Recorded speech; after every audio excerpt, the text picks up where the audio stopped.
Hi, my name's Anne. Welcome to my channel. Today we're actually going to be talking about the 8 books that I have read that really changed the way that I think about kind of my life, creativity, and my relationship to other people. So let's go ahead and jump in with the first book. The first one is one, if you know Eat, Pray, Love, you might already know this book. The author is Elizabeth Gilbert and it is called Big Magic. So I really love this book. I read it, oh man, I was living in Spain, so it would have been about 5 years ago. And I really loved this book because it really talks about creativity and how we kind of get to create because we can, not because we can make money on it or anything like that, but also the interesting balance between finding your passions, and if you want to make them a career, then you can, and if you don't, just go with it, just if you want to learn how to skate when you're 50, learn how to skate when you're 50, and following these different kind of spirits that kind of move you. I think she really comes at it from the perspective of a writer and creating content and just writing and just keeping doing it,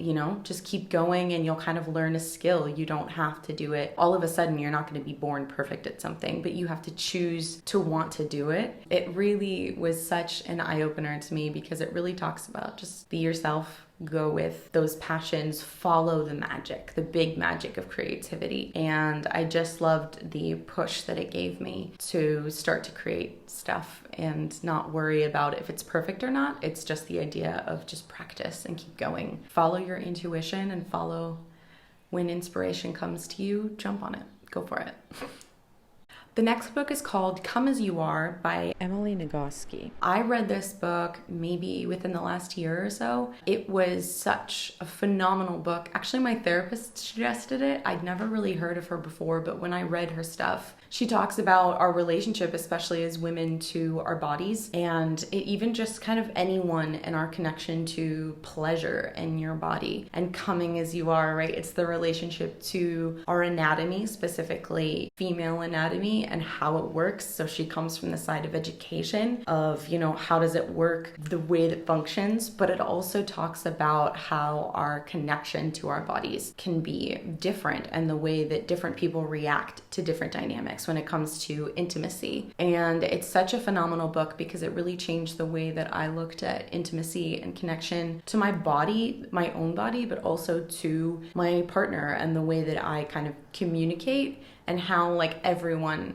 has their right to pleasure, which I think I really, really love. If you've never really had that discussion, it's kind of the best, most educated girlfriend chat that you would want to have. And she talks about how everyone is normal, it's not whatever fear you might be carrying. She gives you just such good support. It's just the best girlfriend chat that maybe a lot of us didn't have. It wasn't always an open conversation talking about our bodies, talking about pleasure. And I think it was something that I really, really loved seeing, and I got to learn a lot about other people's perspectives as well, because she's talked to so many women and so many people. And so I think I couldn't be more thankful for that. The next one is called Divergent Mind by Janera Nuremberg. So this one is more for neurodivergent folks or people that want to learn about neurodivergent people, in particular women. I really, really loved this book because it really talks about how science and research just isn't quite up to date when it comes to women and within neurodivergency. I was diagnosed with ADHD at the age of 28, and it was something that really kind of blew my mind, but it also made so much sense when I finally realized that that's just a part of what my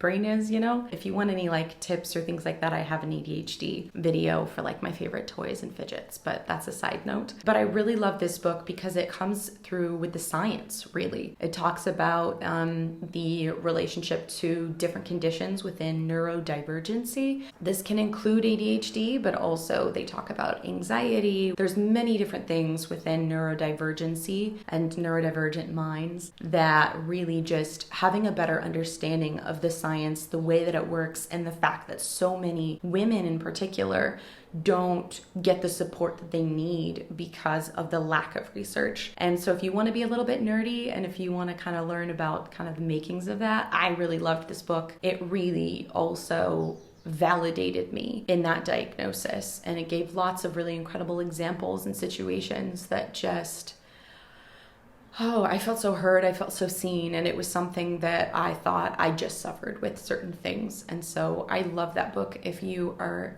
have ADHD or if you're neurodivergent and you're particularly a woman, I would say really just check it out. I loved the audio book option, but yeah, it was just wonderful.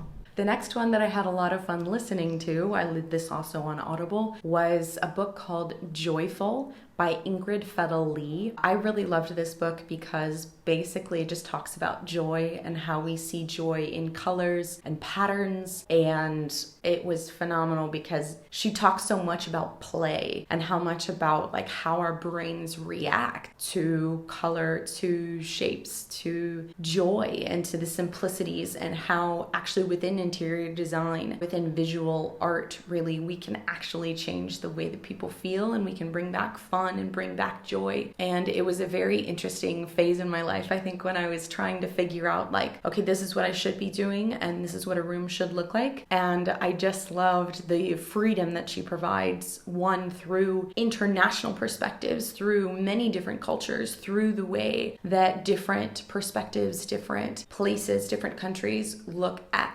joy, but also just look at play and how all these different things can affect our minds and how we really get to relate to the world around us. And I loved that idea of kind of introducing play into your structure, into your expression, into your fashion, into all of these different things, and how it can be so simplistic. There's so many different ideas, and I just loved it. I would like wash the dishes and like listen to Joyful, and it was really good. It took me a little bit longer, but I really enjoyed reading it.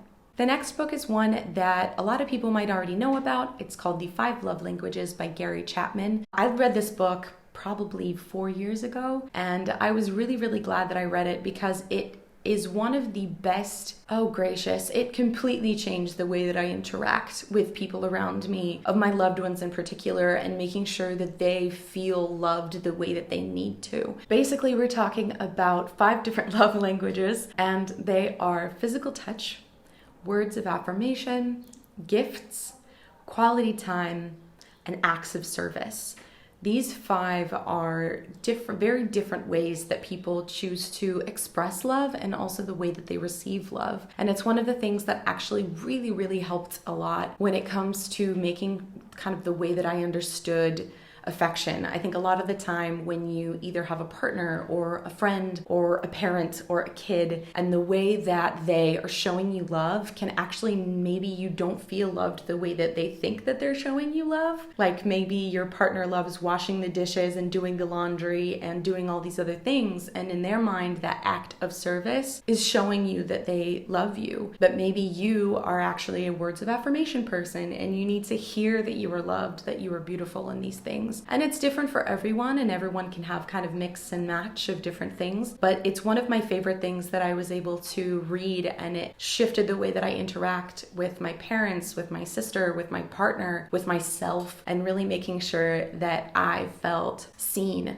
and that I was making sure that others around me felt seen and felt loved. And it's just a phenomenal book. If you kind of feel like you're clashing with your partner or someone that you love and you really want to figure out maybe why and how that could be clashing, it's just a phenomenal book. And there's lots of different versions. I think he's got one for kids, for teens, and things like that. I read the original just for couples, but oh my gosh, it's phenomenal. There's so many good examples and really great resources for how to do that if you have never done it before. The next book is one of the more recent ones that I've read, and it's called The Four Tendencies by Gretchen Rubin. I am basically obsessed with this book because it completely shifted the way that I motivate myself to do stuff. We talk about in the book, obviously, 4 different tendencies, and the 4 tendencies are basically a way to express how different people react to expectations. So we actually have inner expectations and we have outer expectations. So outer expectations are like someone asks you to do something, or it's a rule that you have to follow, or something like that. And then inner expectations are the things that I value, that maybe it's a goal that I set for myself or something like that. And basically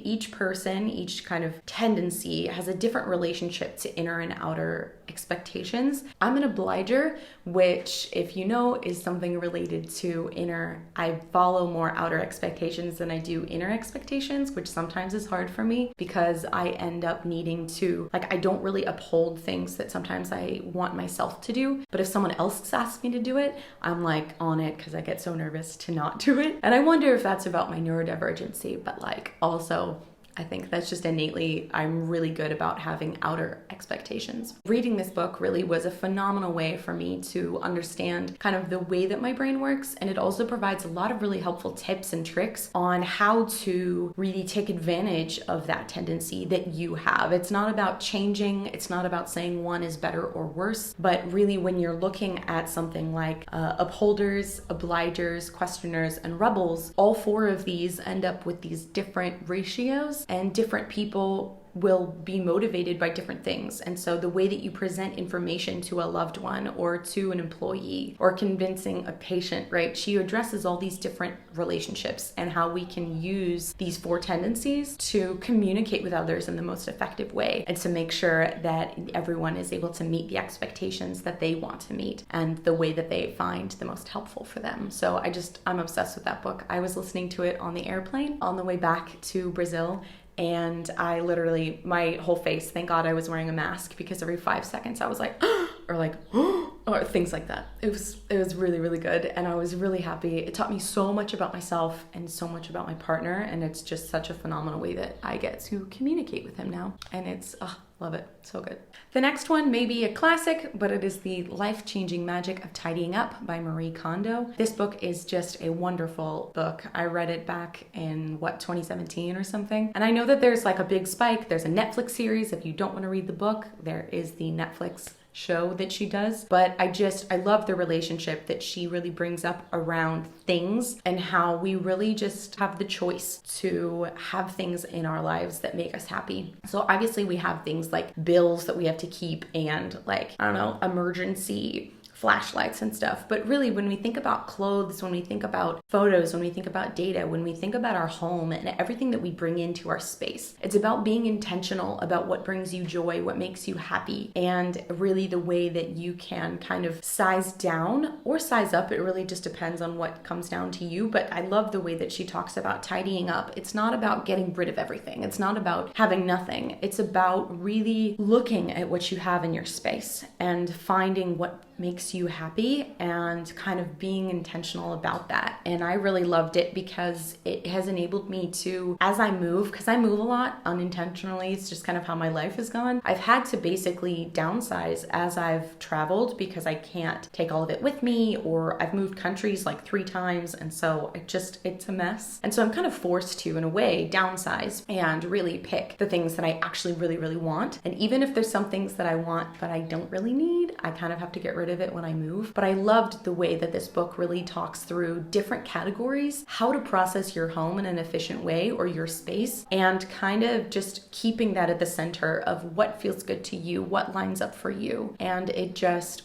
is such a wonderful book that really changed the way that I communicate with others as well. And it's when you get rid of something, it's not about just throwing it in the trash. It's about paying it respect, saying thank you so much for the service that you've kind of served for me, the service that you've provided. I had a lot of childhood things that I've gone through with my parents' house as I've gotten older, right? Trying to move out, trying to downsize, and saying, hey, thank you so much to this item, and moving it on to the next person or to whatever next space it needs to go in. I really, really value the perspective that book provided. And my last one is You're a Badass by Jen Sincero. I read this one about 2 years ago, and it was in a really, really big phase for me when it comes to kind of believing in myself and knowing my worth in many ways, not just financial. But I love the way that she kind of has a conversation with you, and just the way that she shows you are capable and you can find what you want to find, charge what you need to charge, move on when you need to move on, just do it. I think she provides such an energy boost for me, and it was one of the biggest phases in my life when I shifted a little bit within my career, and it was something that I really needed to hear. And I know that she makes You're a Badass at Making Money. I haven't read that one yet, but I loved the You're a Badass, the original, because it just really brings in a bunch of different aspects, and knowing your worth and and knowing that you're incredible and trusting your skills. And if you don't have them, like, go get them and you can do it. Really, everyone will take something a little bit different away from that one. But I really liked that one. I might even read it again now. I'm curious if I read it again, if my perspective would change. Just because, like, the way that I think is a little bit different now, because I have had all of these books, I've had all these experiences, and like it just really provided me with the boost that I needed, the voice that I needed. I think Really Big Magic and You're a Badass were the two that kind of maybe initially started that. Creativity, chasing passions, knowing that you're capable, and like, you know, going for it. And I think they come from two very different perspectives, but I really, really loved those two books for that reason as well. So I hope that these 8 books are books that you've either read, or if you want to check them out, I would really, really love to hear your thoughts on them. I will say that a lot of the time I don't tend to read books. That's actually a new development of mine, like sitting and reading a physical book. I have a lot of difficulty with just sitting in silence and reading. I think for most of my life I had difficulty focusing in, and I wonder now, I guess like as an adult, and within the last year, I would even say I've been trying to read, I would say 6 months, gracious.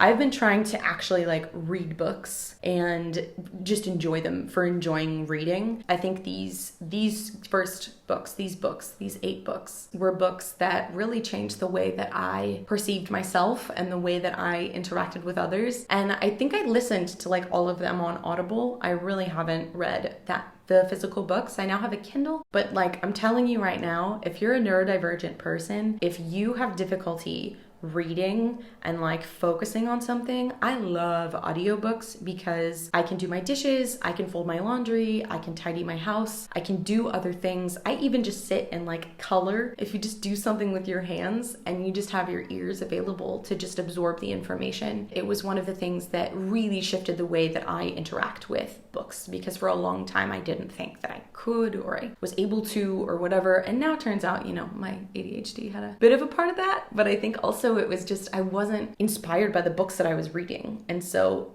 it was definitely an inspiring thing to just open up, to start reading again, and to try to find books that inspired me, to push me to want to learn more. And I really just loved these, and I hope that they are helpful for you. If you have a book that you've read, or multiple that you've read that you really, really enjoy, I would love to hear about them. Maybe I'll make another list of just fun books that just make me happy. But for now, these are the 8 that really have just changed the way that I think. I really am just happy to have read them, and I suggest all of these to different people. And they're literally all female authors besides Gary. So I really have just loved the idea of just reading and women's voices and how we can all be connected and we can all interact in really beautiful ways. If you're having a wonderful day, I hope that you are, and I will hopefully see you next week.